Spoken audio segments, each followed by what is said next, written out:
Hi guys, welcome to Richard Cabile YouTube channel. In today's video, I will teach you how to enable or disable lock, network, and security on Samsung Galaxy A02. And okay guys, but before we start, kindly subscribe to my YouTube channel by pressing the subscribe button and the bell to notify you if I have new videos. Okay guys, let's start.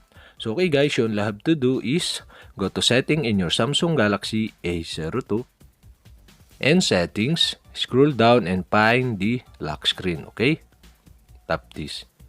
In lock screen, okay, the smart lock is disabled. And okay guys, to enable the smart lock, you'll have to do is go to screen lock type and select the pattern, pin, or password. Okay, you can select one of these three options.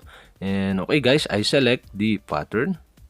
And after you select the pattern, okay, draw your pattern. And after you draw the pattern, tap the continue button below. Then draw the pattern again to confirm it. And after you draw the pattern again, okay, tap the confirm button below. And the notification settings is show. And okay, here, tap the done button below. And okay guys, that's it. We have successfully enabled the smart lock. And okay guys, here, okay, you'll have to do is go to secure lock settings. Okay, tap this. And draw your current pattern.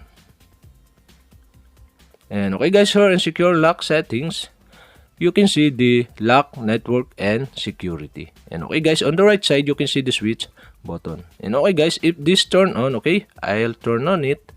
And okay, prevent Wi-Fi and mobile data from being turned off when your phone is locked. Find my phone, use this connection to locate and control your phone when it's lost. And okay guys, that's it if the lock, network, and security is turned on. And okay guys, you can turn off again by switching off the switch button on the right side. And okay guys, I decide to turn on or enable the lock, network, and security on my Samsung Galaxy A02.